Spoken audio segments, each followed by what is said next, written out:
दोस्तों नमस्कार, मैं हूं बाल मुकुंद और आप देख रहे हैं अपना यूट्यूब चैनल संस्कृत आस्था। आज के इस प्रैक्टिस सेट में हम फिर पर्यावरण के कुछ बहुत ही महत्वपूर्ण प्रश्नों के साथ हाजिर हैं और शुरू करते हैं आज की श्रृंखला को।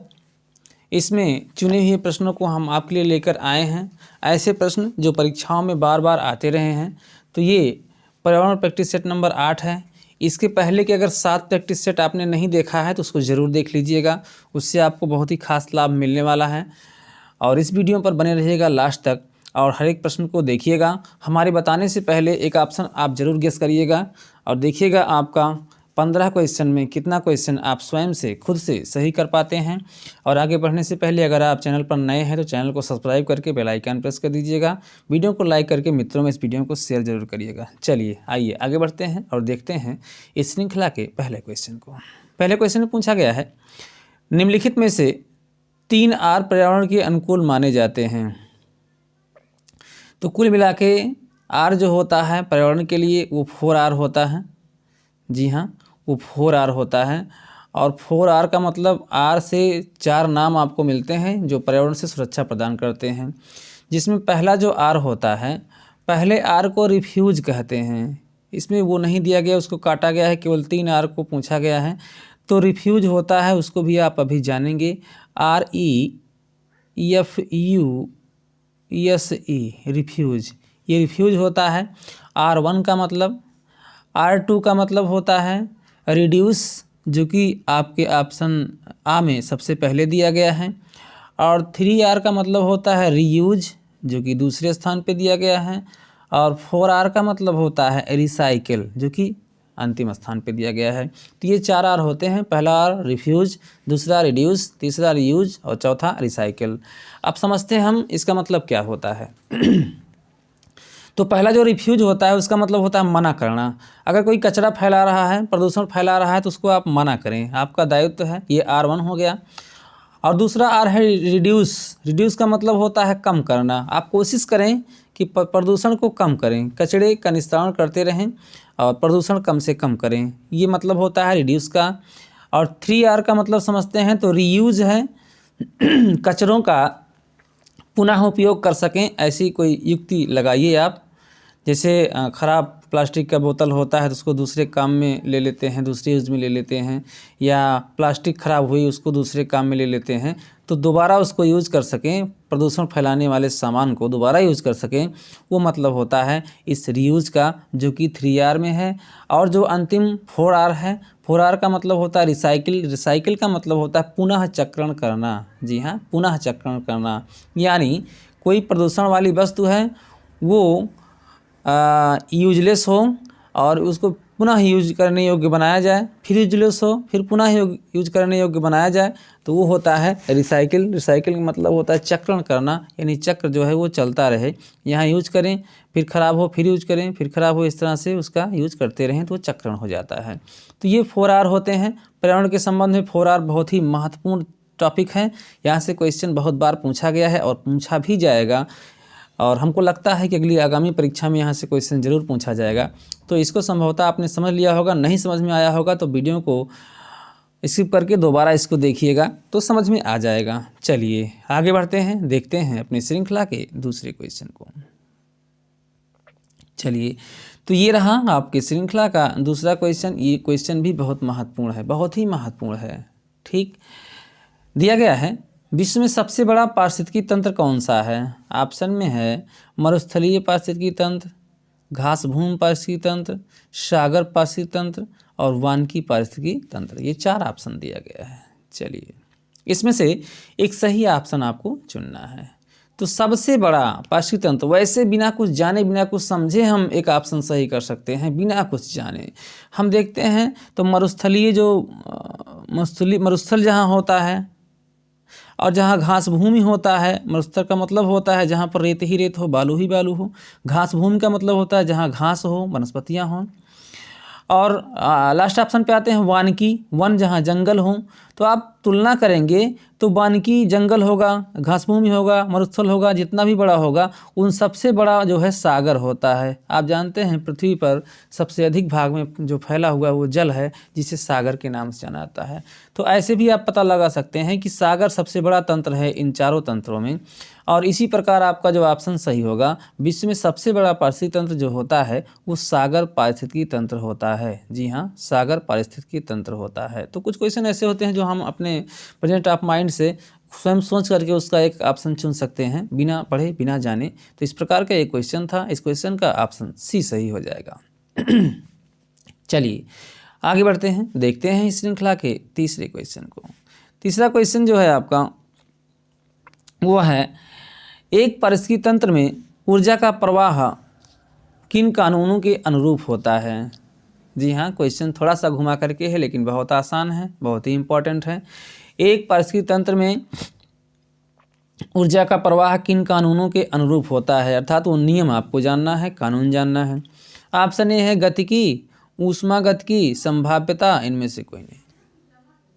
ठीक, तो इसमें जो है आप जानते हैं कि पारिस्थितिकी तंत्र में जो ऊर्जा को प्रवाह जो होता है, जो सूर्य होता है वो मेन होता है ऊर्जा को देने वाला, जिससे जो है सबसे पहले वनस्पतियाँ ऊर्जा प्राप्त करती हैं ऊष्मा के द्वारा, और उन वनस्पतियों को खाकर हिरन जो है ऊर्जा प्राप्त करता है, हिरन को खाकर शेर ऊर्जा प्राप्त करता है।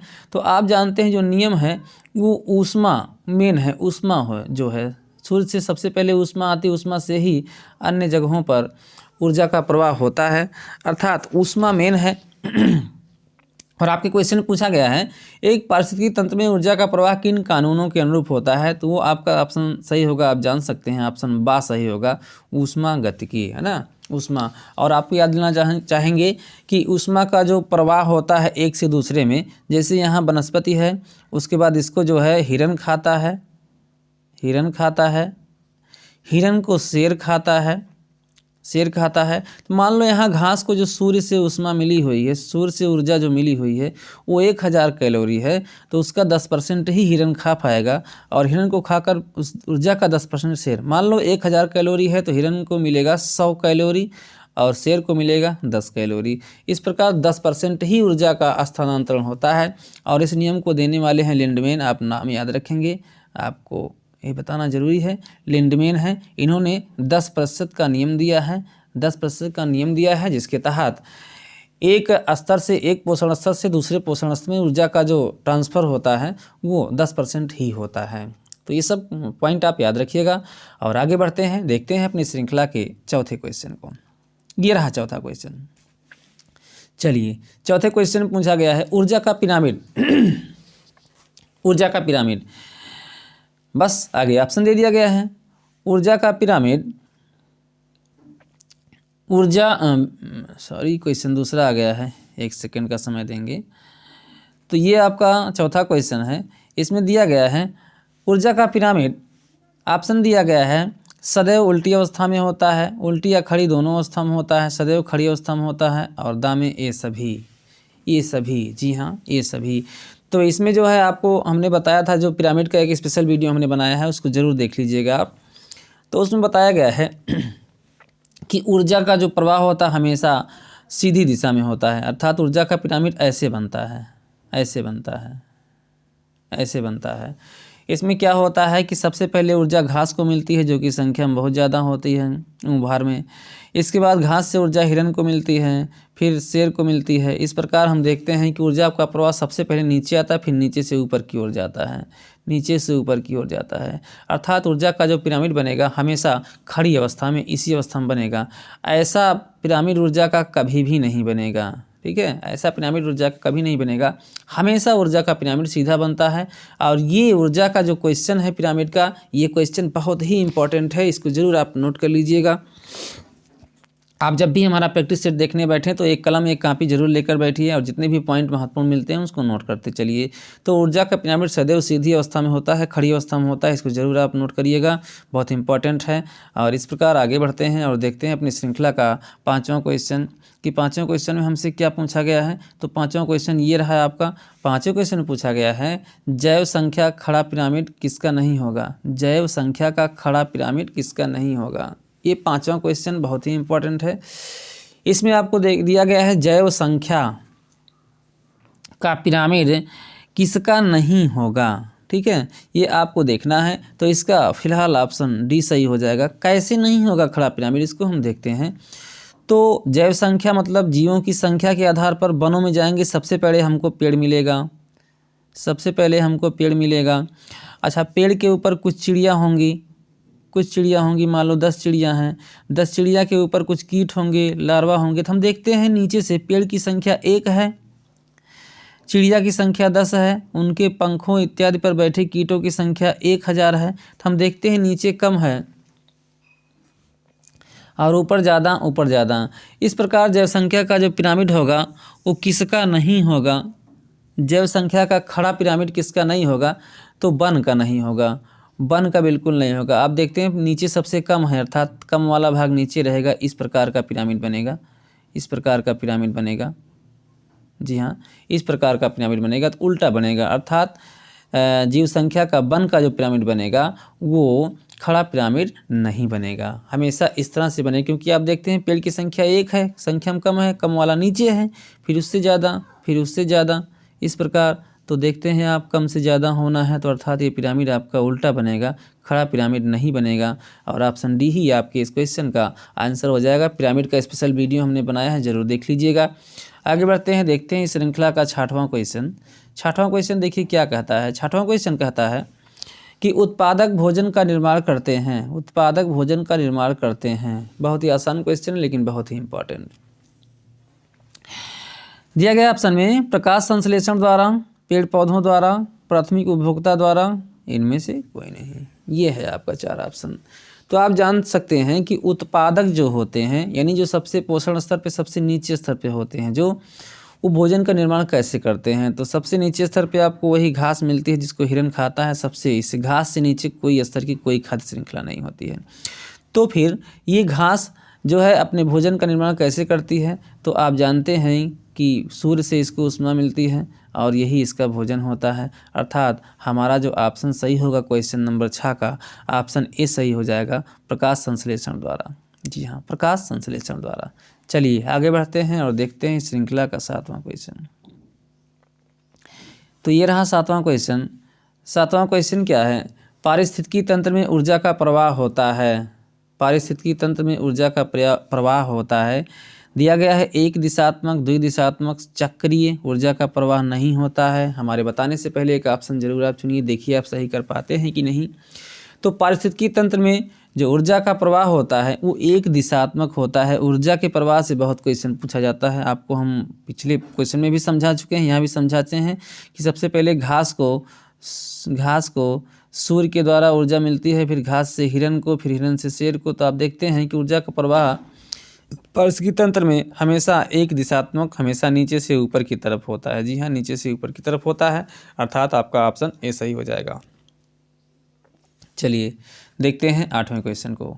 8वां क्वेश्चन है पारिस्थितिकी का पिता कहा जाता है। पारिस्थितिकी का पिता किसे कहा जाता है, ये आपको ऑप्शन 1 सही करना है। तो पारिस्थितिकी का पिता जो है ई ओडम को कहा जाता है, कहीं नोट कर लीजिएगा, ई ओडम को कहा जाता है।